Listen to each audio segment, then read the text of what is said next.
start with introductions, just so that we can get names and faces and get everyone to know each other. I am Jane Brandel. I'm the chair of the Communication Sciences and Disorders Department. And I've kind of been working as the coordinator for this program because we've got a lot of things going on at once right now in our department. But I also wanted to introduce two people who going forward will be probably more involved in the day-to-day recruitment and the ongoings of the program, because we have Michelle Moore, and she is the vice chair of speech language pathology. And so she oversees both the on-campus and the online speech language pathology programs for the department. And then we have Kim Klaus. And with our move to the School of Medicine, Kim is going to really be active in handling a lot of our recruitment of students for actually all of our graduate programs. But for you guys, her big job is going to be recruiting for the online SLP program. So I thought it was important to kind of get faces with names, because they're really going to be the contacts here at the university. So I know we've got this partnership with the Department of Ed, but really we want you guys to feel comfortable coming straight to us and not going through Leanne, because the programs really are housed at the university. And so as much as I know Leanne likes to stay involved, I'm going to give her permission to not have to pass things on to us, because I know she's busy. And you guys are welcome to just send questions directly to us.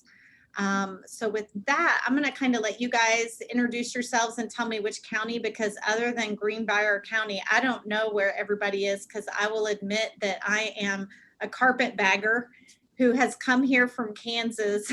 So I'm not as familiar with everyone in the state. I'm Greenbrier County. I'll start. I'm Nancy Hanna, and I am Associate Superintendent and Special Ed Director, Pre-K Director, and I think maybe a couple of other things. So we're really excited about this potential opportunity. You know, it's difficult to find SLPs. It's a great area of need. Yes. And several years ago, I had 8, which is how many full-time SLPs I need in my county to effectively provide services. I'm down to 3.5, and I have to contract for the rest.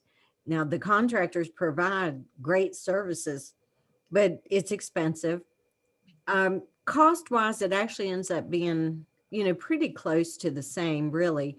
But in my opinion, you provide a much better service if you have a county employed SLP who becomes integrated into the school, and they are part of that school community. And it just makes for, I think, an all around better experience. So thank you for starting this.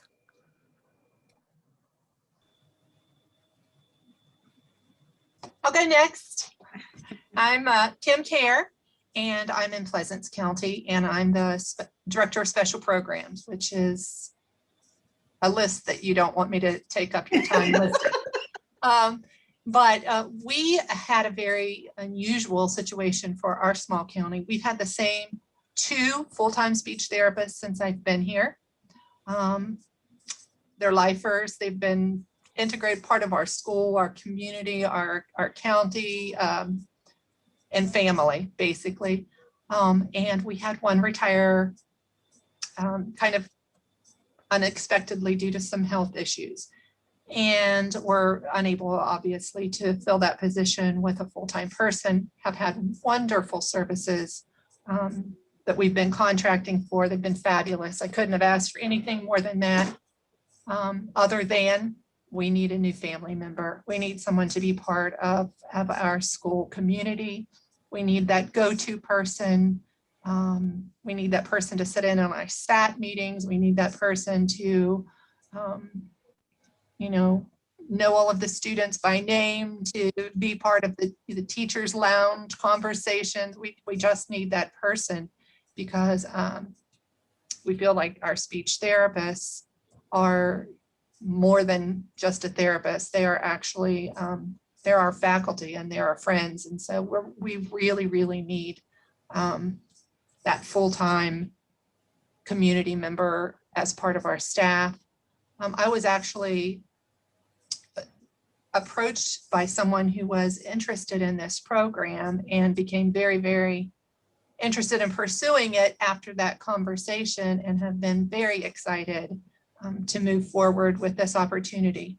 So that's how we got involved.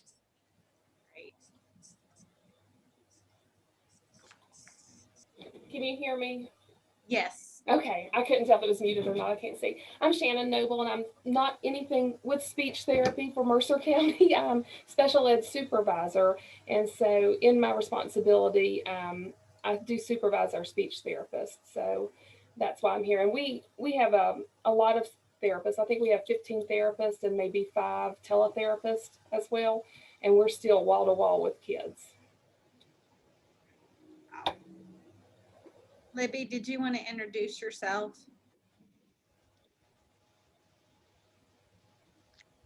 Hi, Jane. I'm sorry. I'm having to join you by phone. Oh, you're fine. I'm having all kinds of computer issues, but anyway, I'm here. I'm there in spirit. I'm happy to be here. I'm Libby Simmons, and I'm with the West Virginia Department of Ed. And one of my roles is to coordinate with WVU, between WVU and WVDE. So that's why I'm listening in and seeing how it's all going. So thank you for asking me. I appreciate it, and welcome everybody. Sorry, I'm just doing the best I can to be a part of it today. Thanks for coming, Libby. Leanne, did you want to say anything before I kind of go over what I needed to, but then really it's going to be some information sharing and getting some information from the counties. I don't think so. I think everybody's anxious to get started and hear what you have to say. So thank you so much. Okay, so I have this PowerPoint more to keep me on track and not get distracted. But what I wanted to do was really spend some time making sure that you guys understand the process that we've gone through to get to the point we're at now. Talk about the next steps, and most importantly, what we need from you guys so that we can make sure that we continue to meet this need. Because as you guys mentioned, there's a huge need in the state for SLPs in the schools. And so we're going to kind of go over that, answer your questions, and just make sure that we all know what each person's doing so that we can facilitate kind of the culmination of this process. So I'm going to kind of backtrack a little bit and talk about how we got to where we're at now. It's kind of crazy, and I think Leanne would be the first to tell you that she's gotten a horrible crash course. And the reason why it's horrible is because I've lived in admissions for so long, I forget that the rest of the world doesn't live there. And I don't do a good job of explaining things all the time. So, but really this first phase of the application process started back in August. Because we're an accredited program, the potential applicants have access to the portal to apply to grad school starting in August, and they have until February 1st to submit their materials. So it starts very early in the recruitment to graduate programs and goes kind of over a long period of time. What happened as of February 1st is we do an initial review of potential applicants just to make sure that they meet the minimum criteria. And Michelle or Kim, I do not have that on the tip of my tongue, and I know the two of you probably do, but do you want to go over what our minimum criteria to just even get your application reviewed is? The main thing that we're looking for in terms of, we're looking for requirements in terms of materials and making sure their application is complete. And then we look at GPA and make sure they meet the minimum requirement for the GPA. So in terms of materials, we look to make sure they have official GRE scores, 3 letters of recommendation, and if they were an international student, if they have they need to have official scores like on the TOEFL or something like that. And then a 3.0 is our minimum requirement for the GPA. So we do an initial screening to make sure they meet that requirement as well. We do also have some requirements in terms of prerequisite courses. However, it's possible that a lot of students haven't completed all of the prerequisite courses by February 1st, because several of them are taking them in that, in this spring semester right now. So there was one applicant who hadn't taken any prerequisite courses. And so there wasn't a way that she was going to be able to complete all of those by the time the program started. So she wasn't going to be considered, wasn't going to be able to be considered for the program. So we do look at the prerequisite courses, though we understand that some of them may not have all of them completed by the time that they apply. And I think I hit everything. Is there anything that I'm forgetting? So yeah, so we do that initial review, and after that initial review, correct me if I'm wrong, Michelle and Kim, but we had about 100 applicants for our online program, give or take some. It was right around that number. And so then the faculty actually reviewed those, and we invited 60 people to interview for these online positions. And I say positions because they're going to be working as SLPAs in the school districts while they're also graduate students in the online SLP program. Where we're at now is we're really gearing up for the interview phase. And what's going to happen is the students interview with us, but we're also going to give you the opportunity to interview the students that are interested in working in your county. And I'll kind of talk about that. And then I'm going to ask that you each go into the chat and share with me your email, because I can then get you the information on the students that are interested in working in your county. But what's going to happen is after that's done on February 26th, the faculty get together, and I thankfully am not part of that meeting, but they get together and decide which people they're going to offer positions, and we're going to then match them with the counties. So that's kind of the phases. Does anyone have questions about the process before I move on? Michelle, can you monitor the chat box for me? Because I'm horrible about that, just in case that question pops up. Thank you for the emails.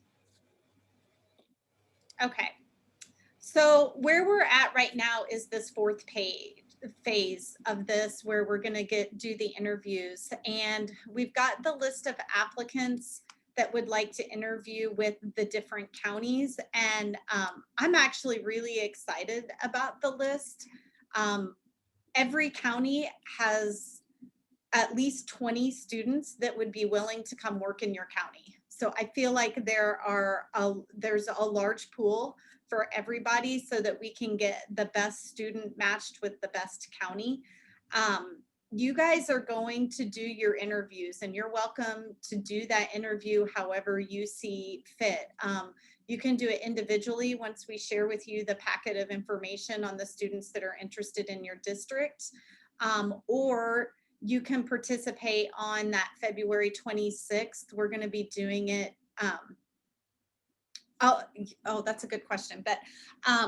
But we're going to be having a big old Zoom meeting on February 26th, and we can give you a breakout room so that if you wanted to, you could do your interviews as part of that day, and we would just get the students in and out of that breakout room so that you could do your interviews as part of that. So that's kind of where I need you to think about what works best for you and your schedules, because I know schedules are crazy. It may be easier for you to just get the packets and contact the students and do your interviews individually between now and then.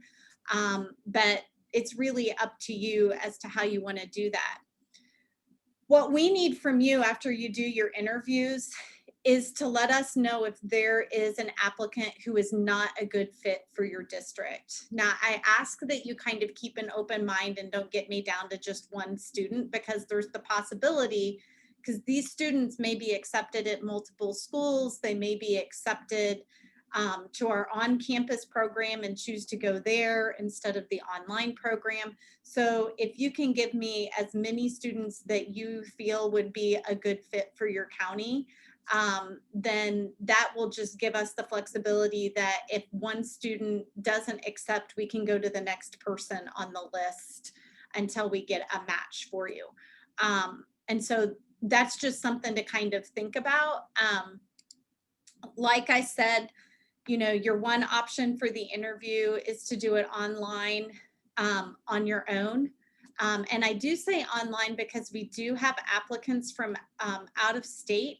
The one thing that COVID has proven to me is that people are willing to move because they've found out that they don't have to be tied. And when I say that, we've had a number of non-traditional students from other states whose husband or spouse now works remotely, and they've found they have a lot more flexibility than what they had in the past. And so we've had, you know, a non-traditional mother with children from California say, I'm willing to move to West Virginia because my husband works remotely and we like to be in the outdoors and we like to be in, you know, more of a nature type of a place. And now that's a feasibility for them that it wasn't maybe a year ago. And so I always say tongue in cheek, one of the good things about COVID is that now people are a little more used to this remote thing.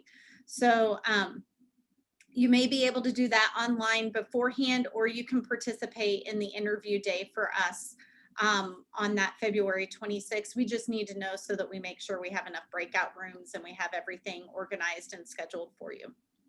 And that would be on the, if it were the 26th, it would be in the morning because as Jane mentioned, in the afternoon is when the admissions committee meets to make decisions about, final decisions about who's admitted, who's on the wait list and so on.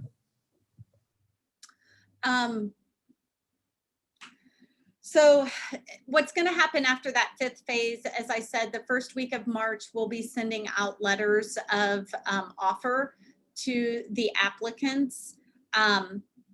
Students actually, because we are an accredited program and we're a member of an organization, there's an agreed upon length of time that students have to review all of their offers and make a decision. So any applicant that we extend a letter of offer will have until April 15th to accept. If they decline, we always move to the next person. And so that we can get all of the seats filled for graduate school. Once they've accepted their graduate program position, we will get them in contact with you and start facilitating whatever we can do on our end to help with that process of obtaining their SLPA license if they don't already have one, so that they're ready to start work in August. So do you guys have questions for me right now? There was the question in the chat about, can we take more than one SLPA? So I'm going to kind of let Leanne hop in there.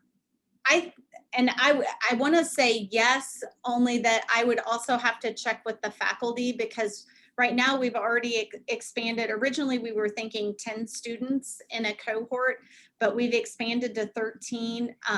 Now it's kind of down to 12, but you know, I want to say on our end, it's not as intensive, but I do know the Department of Ed is limited on their scholarship money. We can definitely sponsor 13 Okay. For that. So the one county that dropped out, if you know another county wants to pick up 2, we could help with that, but we can't go beyond 13 right now. Okay. So that, yeah, that's why I didn't want to say, oh yes. Because what's happening with this partnership with the Department of Ed is the students are also getting offered a scholarship. And for every year that they accept the scholarship from the Department of Education, they're obligating themselves to a certain number of years working in the West Virginia schools. So we just want to make sure that I'm very cautious to overextend offers because it's not my scholarship money. And so I don't want to over offer. But like I said, you know, I'm really excited. I'll let you guys each know what exactly your number of applicants, but we're still reaching out to a couple who haven't yet filled out our survey. But right now, when I ran the numbers last night, I think it was Berkeley that had the most with 33 interested people, which doesn't surprise me. But even the lowest county had 20 applicants that were willing to go there and work. So we're really seeing a lot of interest in just this program. So that's kind of where they're at. When we give you their application materials, what will be included in that packet is that the students have to turn in a personal statement. So we'll be able to include the personal statement that they gave us when they applied to grad school. They always include a resume or a list of activities that they've done. They have letters of reference that are included in their packet. And then we do have transcripts from their college. So you would have that to review before you did your interview. I just want to make one point of clarification with the resume. They don't actually have a separate sheet that's a resume. They enter all of the information that would be on the resume in that SIDCAS application. I just want to clarify that so you wouldn't actually see a separate sheet. But yeah, it's not going to be a separate information is document. there. It'll be more like what you see on Indeed.com, where they're entering the individual information and it comes out as part of the materials. Thank you. I have a question that I probably can't ask in the chat. It's a little lengthier, but we're doing this to hire a position that we have to post for. So I just spoke with our personnel director, and it looks like what we're going to do is post the position tomorrow. Okay. And then it will come down as of Tuesday. The only people that we could actually interview are anyone that applies for the position. And here's the rub. If we get a certified SLP, then we won't be able to interview any of those if that person accepts the position. So we're kind of looking at the time crunch now to have all this taken care of by February 26th. We actually can't even schedule interviews until the posting comes down. Mm-hmm. So is that how others have done this in the past? Does that work with the process you all are going through, or am I seeing something a little different? I'm going to have to defer to, this is the first year that we've done the online program with the Department of Ed, and I do not know how Cincinnati did it previously when they had their partnership with the Department of Ed. So you all do not see a problem with us having to at least go through our regular application process, and I guess I need to get the word to you all with the posting. If I could just email you all the posting so that anyone that's interested. Yeah, we could do that one of two ways, Kim. We can email you the list and you can reach out to the applicants who've indicated that they're interested in your county and just tell them that they need to go in and apply, and even give them that link so that then they can do it, or you can send it to us and we can send it to them as well. So I'm okay with either way of facilitating that and getting the information to them for sure. That works. And I think Jane, with the UC program previously, they took applicants who are already employed in schools, whereas this program is looking for the best candidates, which could include people who are already working in schools, and hopefully did as a part of the 60 that will be interviewed. But so this is a new precedent for all of us.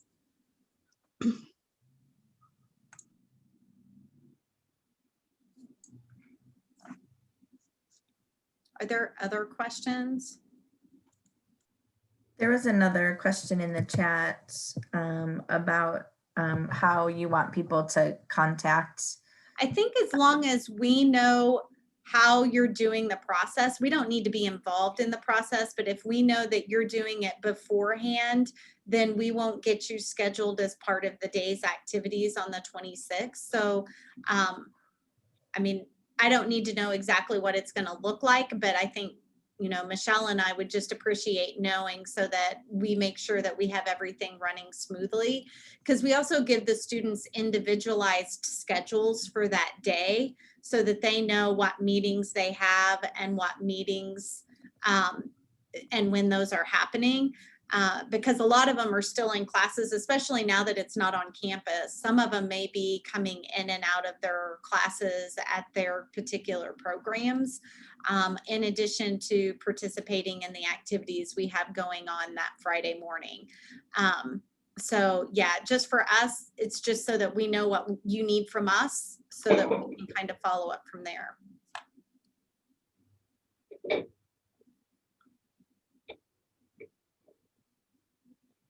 Are there other questions?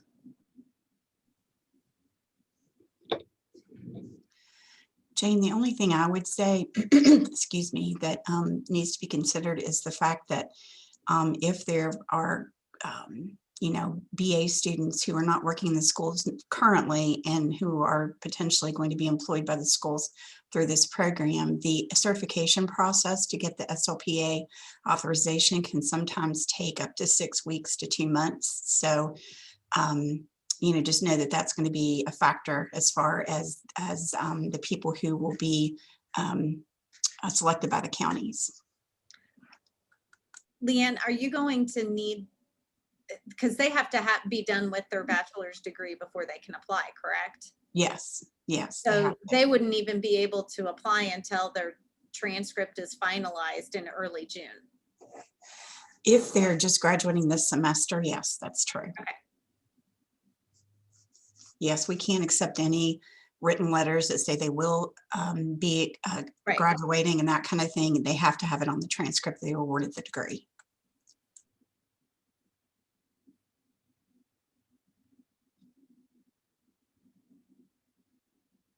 Are there other questions?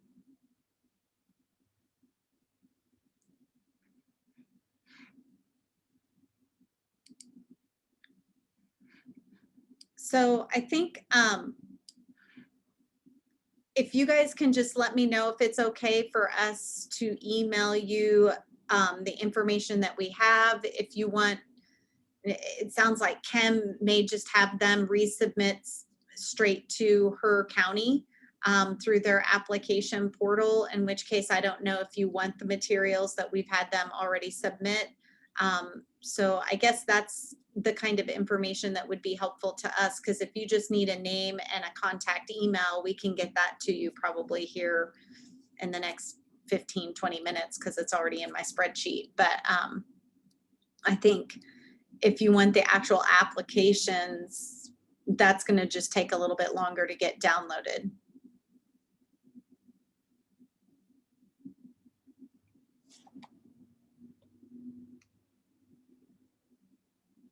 Are there questions or?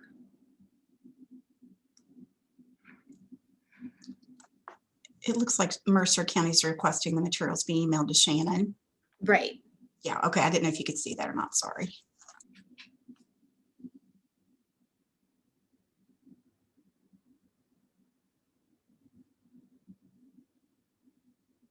And then do you guys have anything that you need from us as well, besides those packets of information?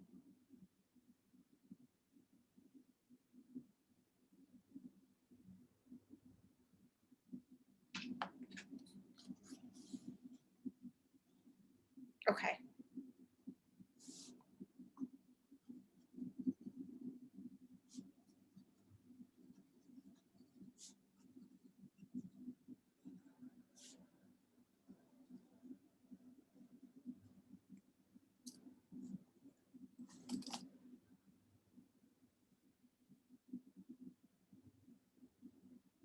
Okay, well, I mean, if you guys don't have questions for me, I know you're really busy. I don't want to take up more of your time, but I'm available if you want to stay on and just ask some questions or whatever, but I'll let you kind of decide what you want to do now.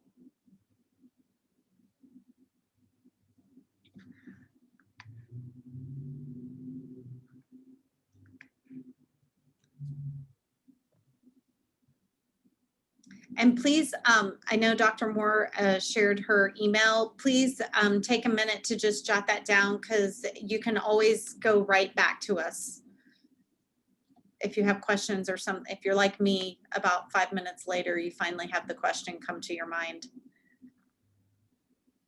So this is Lydia Young in Nicholas County. I just have a quick question. So once we receive the applications or the people who are interested, can we pick from, if there's 10, we can pick to interview 5, or do we interview all the ones that have expressed interest?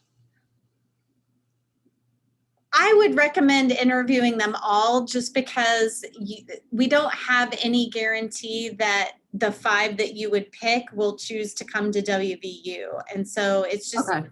It's going to make things easier for you in the end if you've already kind of at least made sure that there's not some major red flag with that particular person, so that we can just keep on through that list until we get a good match for you. Okay.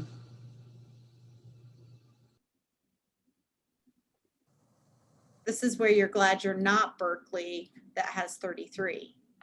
Yes, ma'am. Exactly. 20 sounded like a lot. Yeah.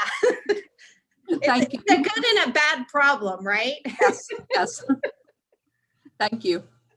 You're welcome. And I don't know if there are specific ways that you need to interview, or if there are specific requirements for that. But when we've managed large numbers to interview, we've done things like group interviews, or had short, like 10-minute interviews. Those are some things that, I mean, certainly it's up to you, but those are some things that have helped us when we interview. We interview over 100 applicants, and we have several faculty that can do it, but that's still even a lot of bodies for us to work through with interviews. So we've done groups and short interviews. So I don't know if that helps or not. Yeah, we're not really prescribing that piece, because I know, like Kim pointed out, you know, each county kind of has their own process that they have to work through. So we're really trying not to prescribe what this interview process with the counties looks like, because I know you guys have your own rules that you need to follow. So I'm trying to be really hands off on this. So I don't mean to sound like I'm not making decisions. I just don't know that they're mine to make. Right. Agreed. Just a couple ideas.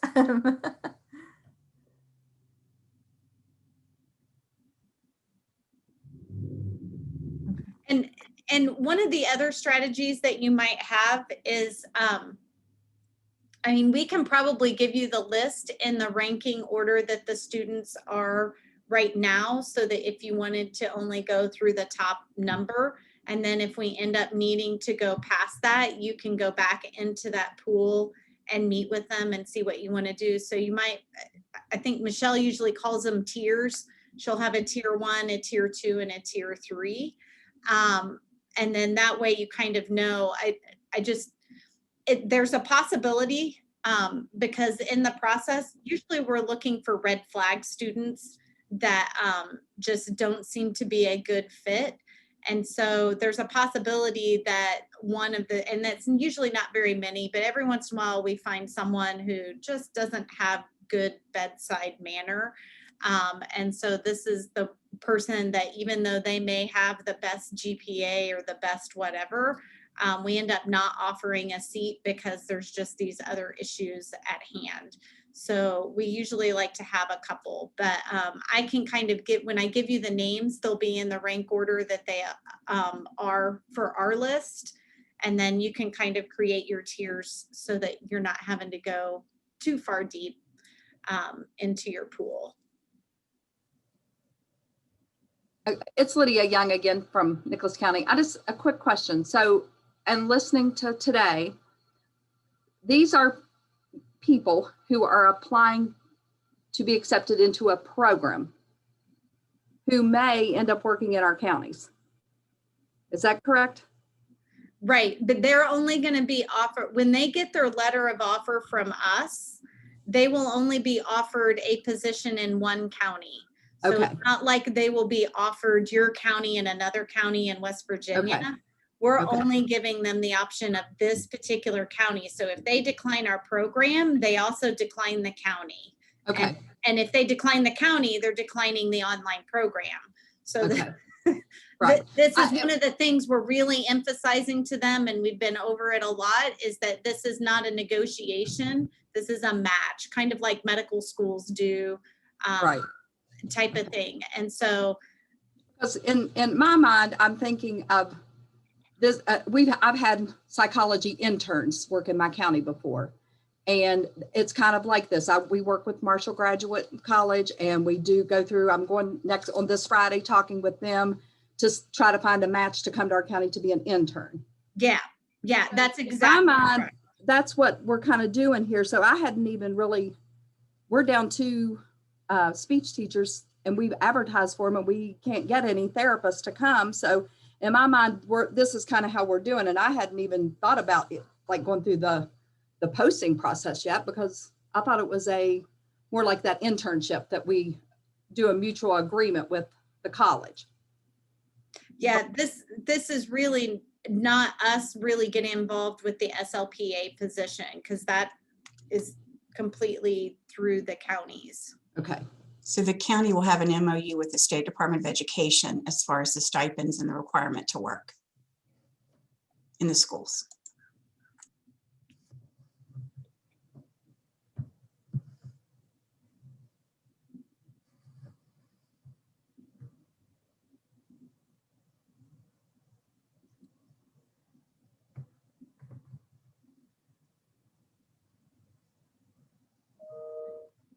Okay, well, you guys are free to go as soon as you feel like you have your questions and you know what you need to do, and we will get your lists emailed off to you with the contact information so that you can get done what you need to have done. Jane, it looks like everyone's requested the packet information as well. Yep. Okay.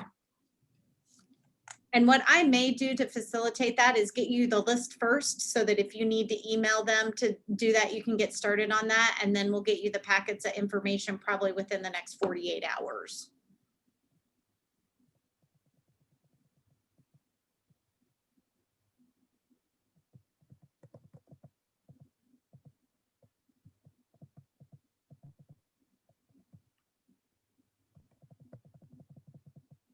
Okay, thanks, Lydia.